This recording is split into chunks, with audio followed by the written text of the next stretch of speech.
NEET के लिए important formula है, मोल के सारे फॉर्मूला एक साथ आपको रिवीजन करवा देते हैं। मोल को स्मॉल एन से डिनोट किया है। मोल बराबर होता है मास बटा मोलर मास, ठीक है। अगर नंबर ऑफ पार्टिकल दिए हुए हों तब आप फॉर्मूला लगाओगे मोल बराबर नंबर ऑफ पार्टिकल्स बटा एन ए क्या है, अवोगाद्रो नंबर, जिसकी वैल्यू होती है 6.022 इंटू 10⁻23, ठीक है। अगर नंबर ऑफ एटम्स दिए हुए हों तब फॉर्मूला कैसे लगाओगे मोल का, तो मोल बराबर नंबर ऑफ एटम्स बटा N A into atomicity, okay. अगर आपको कोई गैस दी हुई हो और गैस है ना जो एसटीपी या NTP standard temperature and pressure और नॉर्मल टेम्परेचर एंड प्रेशर पे दी हुई हो, तब आपको मोल का फॉर्मूला लगाओगे तो क्या लगाओगे, वॉल्यूम इन लीटर बटा 22.4। ये मेरी बात सुन लो, ये फॉर्मूला आपको लगाना है कब, जब गैसियस फॉर्म हो और एसटीपी और एनटीपी कंडीशन हो। तो ये मोल के 4 फॉर्मूले हैं आपकी, इनके अलावा कोई क्वेश्चन नहीं बनता मोल का। डेंसिटी, वेपर डेंसिटी, और वेपर डेंसिटी और मोलर मास में क्या रिलेशन है उसके बारे में देख लेते हैं। अगर आपको प्रेशर दिया हुआ हो, मास दिया हुआ हो, गैस कांस्टेंट हो या टेम्परेचर दिया हुआ हो, तब डेंसिटी पूछे तब आपको फॉर्मूला क्या लगाना है डेंसिटी का, डेंसिटी बराबर प्रेशर इंटू मास बटा R gas constant into temperature, ठीक है। टेम्परेचर केल्विन में रखना है आपको, ओके। अब बात करते हैं वेपर डेंसिटी की। वेपर डेंसिटी क्या होता है, डेंसिटी ऑफ गैस, जो भी गैस की अपने को वेपर डेंसिटी पूछा है उसकी डेंसिटी बटा डेंसिटी ऑफ हाइड्रोजन गैस, जो भी टेम्परेचर और प्रेशर दे रखा है सेम टेम्परेचर और उसी प्रेशर पे, ठीक है, जिस पे आपने डेंसिटी ऑफ गैस लिखी है, ओके। अब एक रिलेशन आता है वेपर डेंसिटी और मोलर मास में। वेपर डेंसिटी होती है मोलर मास के हाफ के बराबर, यानी अपन बात करें molar mass is equal to twice of vapour density, okay. Clear. 10 फॉर्मूले हैं भाई, इन फॉर्मूले में वैल्यू रखो, आंसर आएंगे फटाफट। तो आपको क्या क्या देखना है यहाँ पे, परसेंट एलिमेंट पूछा या परसेंट प्योरिटी पूछे, परसेंटेज यील्ड पूछे या average molar mass of mixture पूछे, तो ये फॉर्मूला लगाने हैं। क्या होगा परसेंटेज एलिमेंट का formula, atomic weight into number of atoms बटा molecular weight of compound into 100, ठीक है। परसेंट प्योरिटी के लिए एक्चुअल मास ऑफ रिएक्टेंट बटा total mass of sample into 100। Percentage yield आपको निकालना है तो एक्चुअल मास या एक्चुअल मोल्स कर लो, इसमें मास भी कर सकते हो, एक्चुअल मोल्स ऑफ प्रोडक्ट बटा एक्सपेक्टेड मोल्स ऑफ प्रोडक्ट। देखो मोल निकालना, मोल में आसान रहेगा ये, तो परसेंटेज यील्ड आप निकाल लोगे किसमें, एक्सपेक्टेड, देखो एक्चुअल मोल्स प्रोडक्ट के बटा एक्सपेक्ट, कितने आप एक्सपेक्ट कर रहे हो वो प्रोडक्ट के, एक तो स्टोइकियोमेट्री से निकाल लेना और एक आपको दिया हुआ होगा इंटू 100, ओके। एवरेज मोलर मास क्या होता है, टोटल मास ऑफ मिक्सचर बटा टोटल मोल ऑफ मिक्सचर, ये तो आप आराम से कर लोगे। ये फॉर्मूले, चारों फॉर्मूले अगर रख लिए ना तो क्वेश्चन आराम से जल्दी सोल्व हो जाएंगे। Percentage by mass, percentage by volume और percentage mass by volume, ppm और पीपीबी, इनके क्या फॉर्मूला है आपको ध्यान रखना है। देखो ऊपर तो सोल्यूट रखना है और नीचे सॉल्यूशन रखना है। अगर आपको पूछे परसेंटेज मास यानी परसेंटेज डब्ल्यू बाई डब्ल्यू पूछे ना, तो वेट ऑफ सोल्यूट बटा weight of solution into 100। Percent volume by volume पूछे तो क्या लगाना है, वॉल्यूम ऑफ सोल्यूट बटा वॉल्यूम ऑफ सॉल्यूशन इंटू 100। मास बटा वॉल्यूम, मास बाई वॉल्यूम पूछे तो वेट ऑफ सोल्यूट बटा वॉल्यूम ऑफ सॉल्यूशन, यानी ऊपर सोल्यूट नीचे सॉल्यूशन, सब में यही चल रहा है। अब पीपीएम की बात कर लें तो पीपीएम होता है मिलियन में, तो 10⁻6 में इंटू हो जाएगा, ठीक है। तो पार्ट्स ऑफ सोल्यूट बटा सॉल्यूशन पार्ट इंटू 10⁻6। अब पीपीबी क्या होता है, पीपीबी होता है बिलियन में, तो पार्ट्स ऑफ सोल्यूट बटा parts of solution into billion कितना हो, 10⁻9 माइनस वो सॉरी 10⁻9 होता है बिलियन, तो ये हो जाएगा 10⁻9 वो 9 में। मोलरिटी की, मोलरिटी होती है कि 1 लीटर सॉल्यूशन में सोल्यूट के कितने मोल प्रेजेंट है, यानी फॉर्मूला बनाना चाहें तो मोलरिटी बराबर सोल्यूट के मोल बटा वॉल्यूम किसमें, लीटर में। अगर लीटर की जगह एमएल में वॉल्यूम लोगे तो क्या होगा, 1000 से ऊपर मल्टीप्लाई करना पड़ेगा। अब एक बात बता दूं, यहाँ पे बी बी ए ऐसे लिखता हूं ना, तो ये है एनसीईआरटी के हिसाब से, ए तो सॉल्वेंट के लिए यूज करूंगा और बी सोल्यूट के लिए यूज करता हूं मैं, ठीक है। तो मोलरिटी बराबर वेट ऑफ सोल्यूट इंटू 1000 बटा मास of solute into volume in ML, ठीक है, ओके। अगर परसेंटेज वेट बाय वेट और मोलरिटी में रिलेशन पूछा जाए तो आप क्या बताओगे, मोलरिटी बराबर percent W by W into density into 10 बटा molar mass of solute, okay. अगर आपको रिलेशन पूछा जाए मोलरिटी और मोलेलिटी, देखो स्मॉल एम है मोलेलिटी और कैपिटल एम है मोलेरिटी, तो मोलेरिटी बराबर मोलेलिटी इंटू डेंसिटी इंटू 1000 बटा molality into molar mass of solute plus 1000, okay. तो ये रिलेशन आपको पता होनी चाहिए सारे। यहाँ पे स्मॉल एम है मोलेलिटी और कैपिटल एम है मोलेरिटी, एम का मतलब है मोलर मास और डी का मतलब है डेंसिटी। बात करते हैं मोल फ्रैक्शन की। मान लो कोई भी सॉल्यूशन है जिसमें ए और बी आपके पास कंपाउंड है, ए तो सोल्वेंट है, बी सोल्यूट है, तब आपको मोल फ्रैक्शन पूछी जाए ए की, तो एक्स ए यानी काई ये बोलते हैं इसे, काई ये मोल फ्रैक्शन ऑफ ए की मोल फ्रैक्शन के लिए क्या करोगे, ए के मोल बटा टोटल मोल, टोटल मोल किसके, ए और बी के दोनों के मोल आप डिवाइड कर दोगे, ठीक है। वैसे ही बी के लिए पूछा जाए बी की मोल फ्रैक्शन, तो मोल्स ऑफ बी बटा टोटल मोल ये कर दो। जो आपका मोल फ्रैक्शन होता है ना, ए और बी दोनों कंपाउंड है, दोनों का मोल फ्रैक्शन का योग है ना 1 होगा, ठीक है। तो और इनकी रेंज होती है ना 0 से लेके 1 के बीच में होगी, एक्स ए और एक्स बी की रेंज, क्योंकि देखो एक्स ए प्लस एक्स बी कितना होता है 1, ओके। मोलेलिटी, इसे स्मॉल m से शो किया हुआ है। मोलेलिटी क्या होती है? 1 किलोग्राम सोलवेंट में सोल्यूट के कितने मोल प्रेजेंट है। क्या बोला मैंने? 1 किलोग्राम सोलवेंट में सोल्यूट के कितने मोल प्रेजेंट है, उसे मोलेलिटी बोलते हैं। मोलेलिटी का फॉर्मूला क्या हो जाएगा?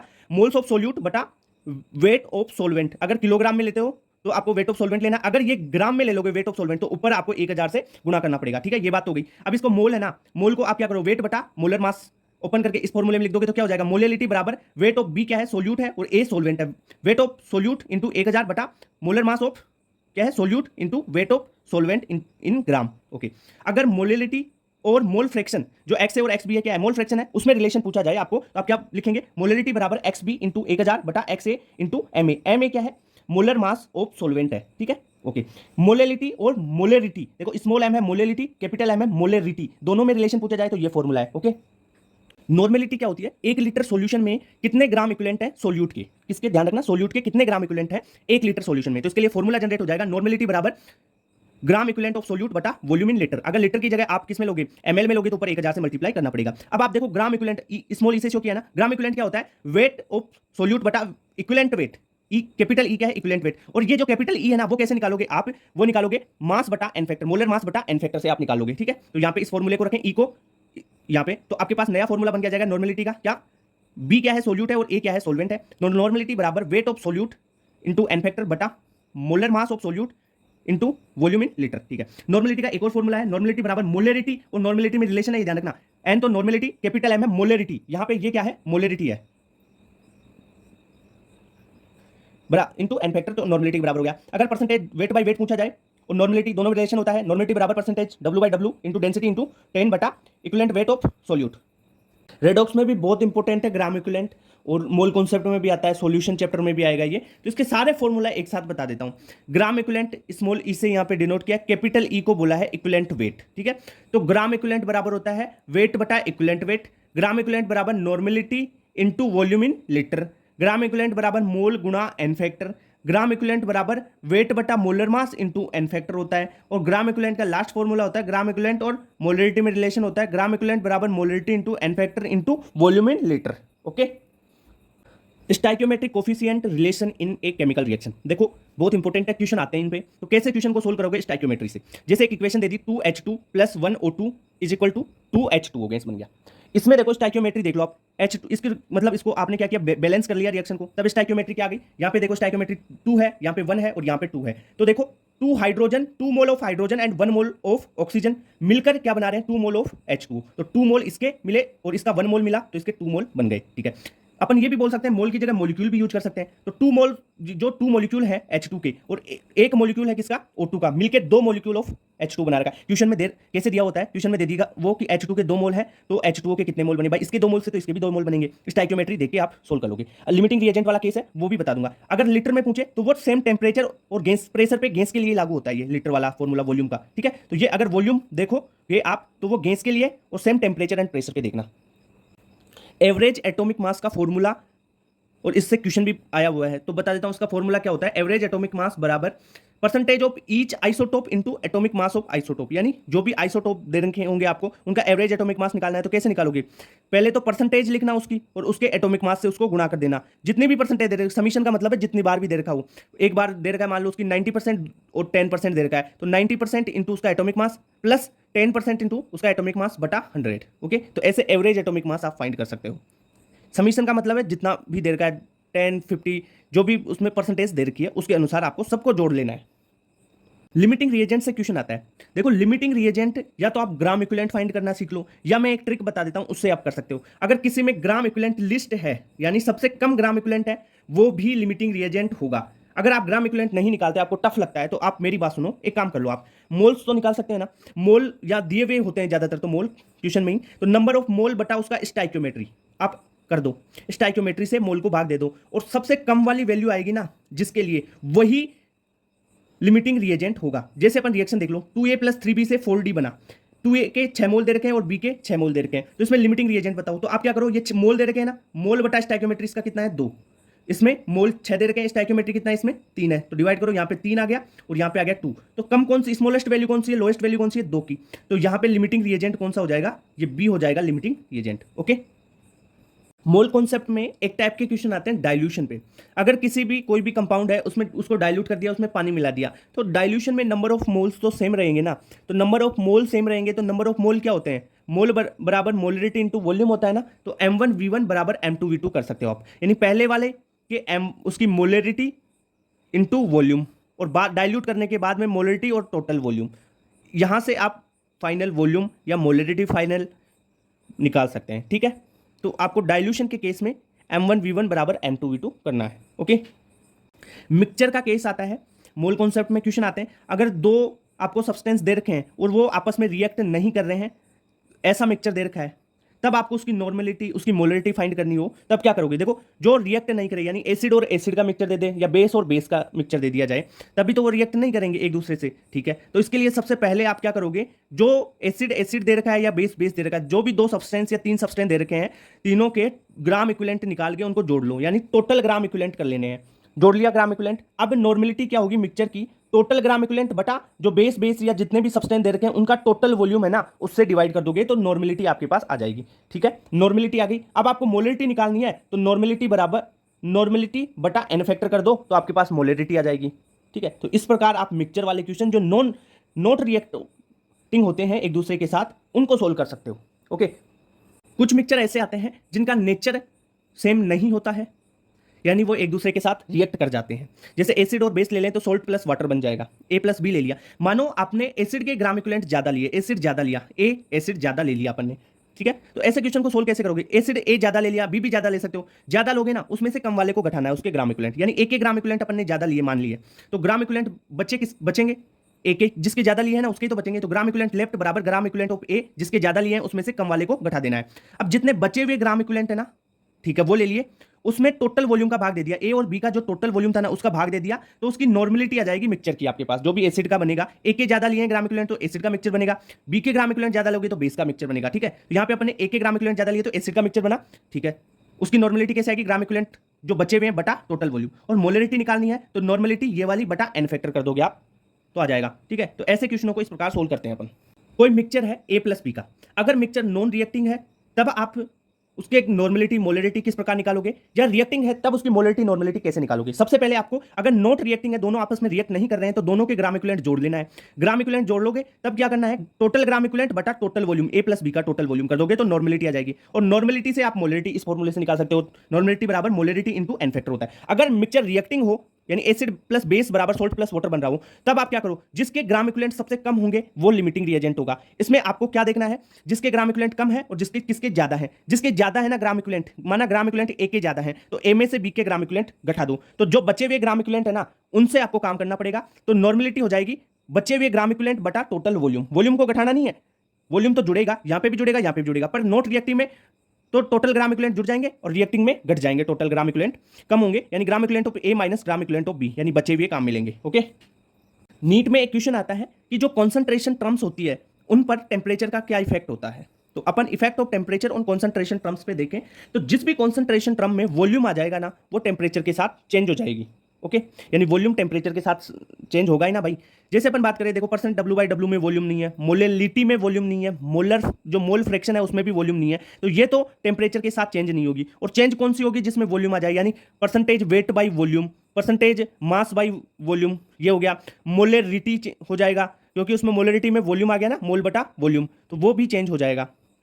तो टेम्परेचर के साथ कौन चेंज होगा, जिसमें वॉल्यूम आ रहा है। सारे फॉर्मूले देख लो, जिसमें वॉल्यूम आ रहा है वो चेंज हो जाएगा, जिसमें वॉल्यूम नहीं आ रहा है वो चेंज नहीं होगा। Okay, laws of chemical combination में पहला लॉ अपन देखते हैं, law of conservation of mass. Law of conservation of mass बोलता है कि रिएक्टेंट का मास और प्रोडक्ट का मास दोनों बराबर होते हैं, पर इसका एक एक्सेप्शन है। ये कहां पे फेल हो जाता है ये law of conservation of mass. Mass का कंजर्वेशन देखो न्यूक्लियर रिएक्शन होती है ना, वहां पर नहीं होता है। क्यों नहीं होता, क्योंकि यहां पे जो मास है ना वो किस में कन्वर्ट हो जाता है, एनर्जी में। इस कारण यहां पे मास का कंजर्वेशन नहीं हो पाता है, तो ये फेल हो गया न्यूक्लियर रिएक्शन में। लॉ ऑफ कांस्टेंट कंपोजिशन, या इसे लॉ ऑफ डेफिनेट प्रोपोर्शन भी बोला जाता है। इसको प्राउस्ट ने 1799 में दिया था। ये जो लॉ है ये बोलता क्या है, ये क्या कहता है कि कोई भी केमिकल कंपाउंड है ना, is always found to be made up of the same elements combined together in the same fixed proportion by mass. यानी आपको सिंपली बात क्या करनी है, यहां पे same fix proportion of mass check करना है। देखो सिंपल, अगर इसका कोई क्वेश्चन आएगा ना तो आपको मास परसेंट देखना है। मास परसेंटेज अगर सेम है ना कंपाउंड में एलिमेंट्स की, मास परसेंटेज सेम है तो ये लो वहां पे लग जाएगा। ओके, इसकी लिमिटेशन क्या है?